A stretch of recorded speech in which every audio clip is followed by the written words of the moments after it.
What's going on, J Squad? Welcome back to another video. Before we even get started with this video, man, I want to say thank you guys for subscribing to the channel. And I know the channel not very big, you know what I'm saying? And I think that, definitely the goal is to grow the audience, you dig, and do something fun. And I want to make you guys feel like you're a part of the growth and what we doing. And thank you guys for all the comments, whether it's negative or positive. Definitely appreciate the positive comments, man. Goes a long way. And to thank you guys, I'm gonna be giving this bad boy away, man. We gonna get this bad boy away. Y'all see that? We gonna be giving that bad boy away, man. You ain't gotta do nothing. You definitely gotta make sure you subscribe and you leave a comment, man. So I'm gonna choose somebody from the comments, you dig. And definitely, I think it's gonna be cool for somebody to just, you tuning in and you comment it, you interact it, and you gonna get something. You know what I'm saying? You gonna get something. I'm gonna announce the winner in a later video. Let's see, let's give it a date, man. I will announce the winner Saturday night. We're gonna announce the winner Saturday night, man. I'm gonna upload a video, and when I upload that video, man, I'm gonna let y'all know who the winner is, you dig. And I'll have all the details figured out, you dig. And I'm gonna get this to whoever the winner is. I don't do this stuff often, so if it's not coming across all legit, man, I apologize, but somebody is gonna get this. You dig? It's an Xbox Series S. I'm gonna get that bad boy away, and hope they enjoy it. Whoever gets it, man, you dig? Hope you enjoy it. Only thing I ask is you guys subscribe and you guys leave a comment. Leave a comment. That's all I'm asking. You dig? Whether they unsubscribe after they get the Xbox, you dig? That's whatever. You know what I'm saying? But yeah, Saturday, we gonna go Saturday at 8 o'clock. 8 p.m. man. I'm gonna upload a video, and I'm gonna choose somebody. But anyway, man, so in this video today, we gonna be talking about the most important L that Kobe has ever taken in his career. Without this L, I don't know, maybe we not having this conversation about him being in the conversation of being the GOAT, or being in the GOAT conversation, or being in the top 5, top 10, or whatever. Maybe we not having this conversation today. If the Lakers beat the Phoenix Suns, because the Lakers went up 3-1 against that number 1 seeded Phoenix Suns team. Well, Kobe was going bananas, right?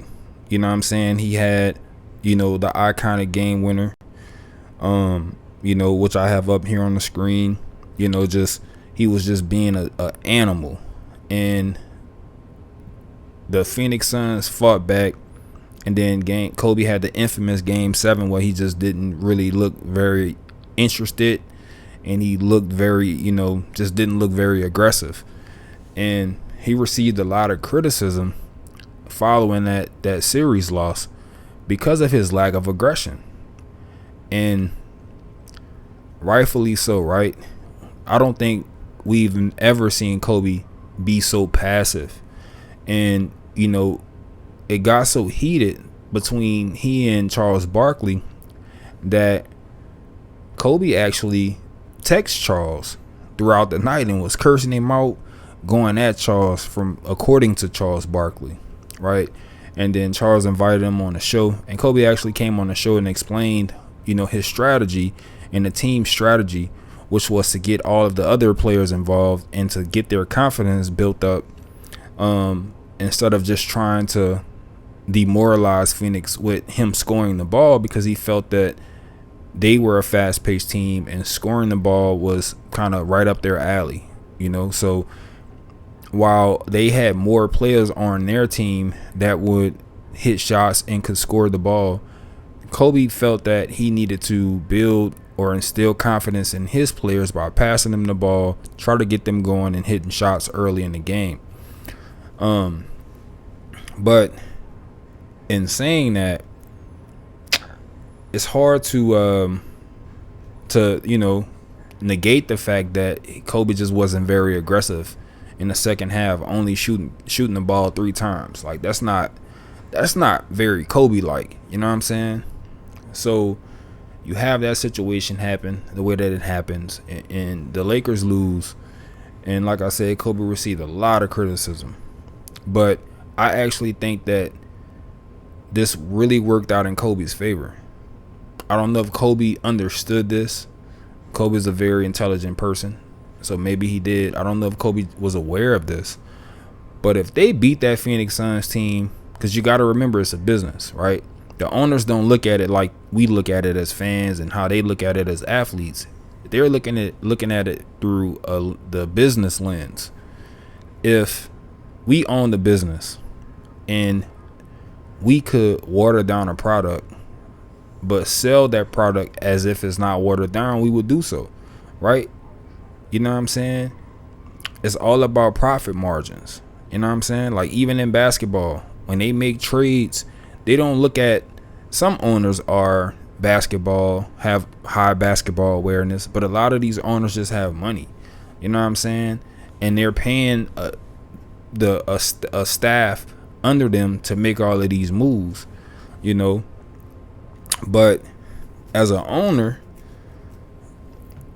if you gonna win by yourself, then I'm not making no moves, right? We not, maybe you don't get Pau Gasol if Kobe beats the number 1 seeded Phoenix Suns team. And I think that when I look back at the time, I was very disappointed, you know, being a Lakers fan, very disappointed, you know. But looking back, it made me realize that, wow, if the Lakers actually would have won that series, then management doesn't really feel that they need to go and get Kobe more help and surround Kobe with more talent, right? Because you just did it with less. So why where's the pressure for me as the owner or upper management to go out and get more players, right? So I get to keep a little bit of that money in my pocket, because I'm just going to have the coaching staff put more pressure on you and ride you until I can't ride you no more, and rack up and save money, make money off of your likeness, and meanwhile let you use the talent that you have and the skills that you have to possibly win me a championship with Smush Parker as your point guard and Kwame Brown as your center, right? That's what I would do. I mean, if I was an owner and I wasn't a Lakers fan, I'm just an owner. The goal is to get more out of the product without spending the money, right? And I think that, unfortunately, if the Lakers would have gone on to beat the Phoenix Suns 4-1, there's no way management is spending money to get Kobe more help. So that's why, in my opinion, this series was the most important loss of Kobe's career. The most important. Without this loss, there's the potential that Kobe is not held to the standard that he's held today, because maybe he doesn't go on to win 2 more championships without Shaquille O'Neal post Shaq, right? Because maybe he doesn't get Pau Gasol. You know, maybe they don't make all of the trades that they made, you know. Other thing that caught my attention today as I was driving home from work, I was watching First Things First? No, I was watching Undisputed. Shout out to Shannon and Skip Bayless. So I was watching Undisputed, and they were talking about I can't remember exactly what they were talking about, honestly. But who's texting me? Anyway, So they were having a conversation, and they mentioned Magic Johnson and Kareem Abdul-Jabbar. And I'm trying to remember exactly what the topic was. They were talking about superstars coexisting, and the fact that, because they were still talking about the whole Anthony Davis thing, and how Anthony Davis said that his relationship with LeBron is probably, one of the best relationships he has. Can't remember the comment verbatim, but he was basically saying that his relationship with LeBron is really, really great, and they were questioning his relationship with LeBron, because when LeBron made the basket to take the scoring title, Anthony Davis didn't look excited. He didn't celebrate. He just kind of he clapped, and I think that was it. So of course the media made a big deal about that. And when Anthony Davis was asked about that particular situation, he explained that the team was down in a game that they needed to win. So his focus was on winning, while everybody else's focus was on LeBron breaking the record.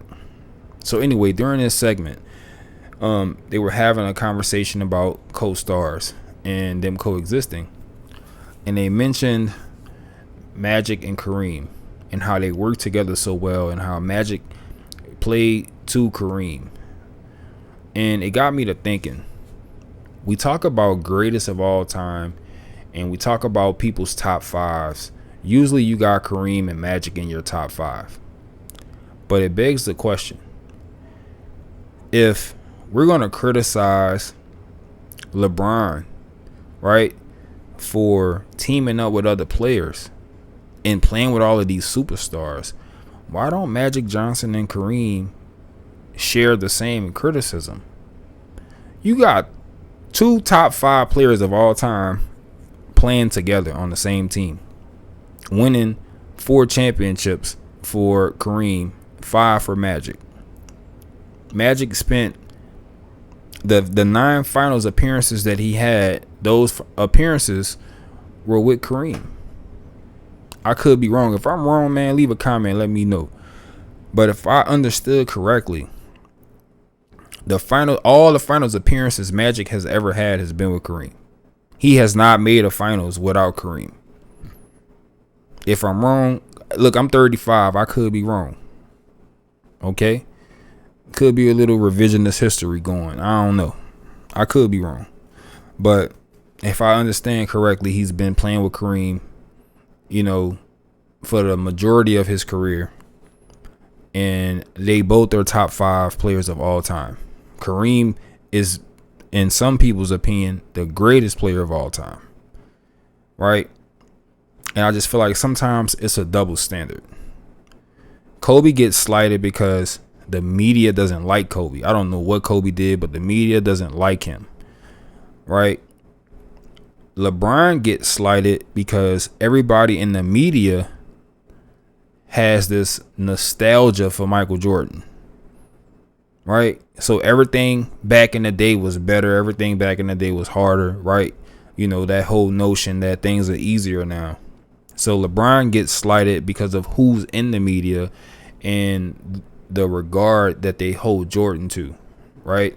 And a lot of the old heads refuse to relinquish the throne to someone else.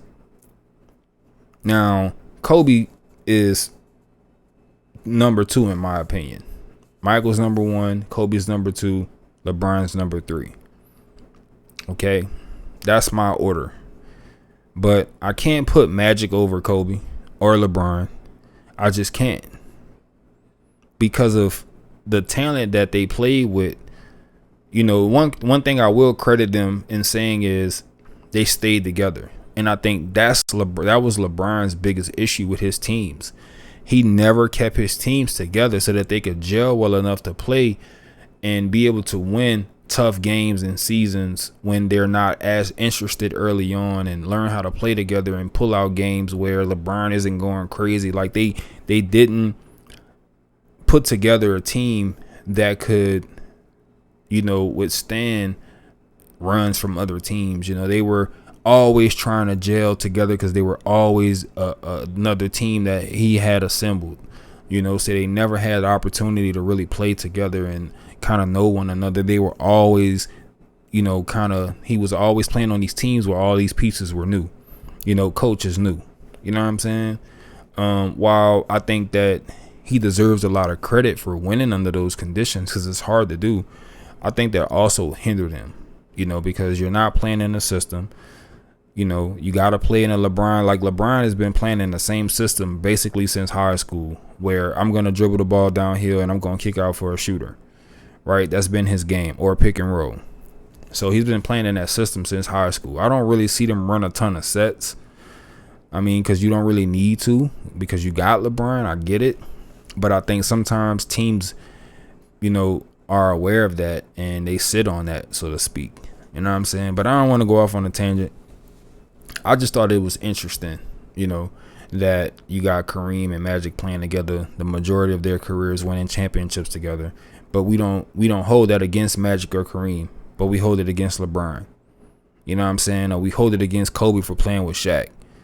Right? But yet you got two of your top 5 greatest players of all time playing together, winning finals together, and nobody has an issue with that. But anyway, man, that's all the time I got today, man. Please subscribe.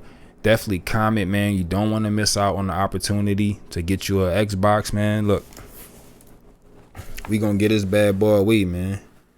It's a Series S.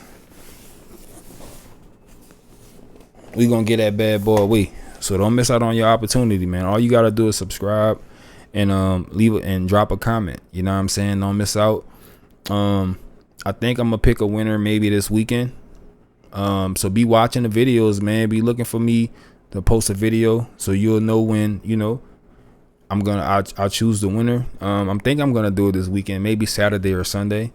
We gonna post a video and you know, I'm gonna choose the winner and we gonna give that thing away, you know, depending on how everything go. But no matter what, at some point, man, I'm gonna pick a winner and I'm gonna give it away. Somebody about to get a free Xbox, dog. And it's just to show my appreciation, man. I appreciate people tapping in and watching my content, man. Like I said, I'm new to the space. I've been getting a lot of negative stuff too, you know what I'm saying? You know, and it's all good. You know, we definitely not perfect. We make mistakes, and the only way to grow from our mistakes is to learn from them, but accept them. So I'm accepting my mistakes, man. And, you know, I'm critiquing myself. I'm taking y'all criticisms and I'm moving forward. We gonna keep making videos. I'm gonna keep enjoying myself with this and being in this space, man. And we gonna do it.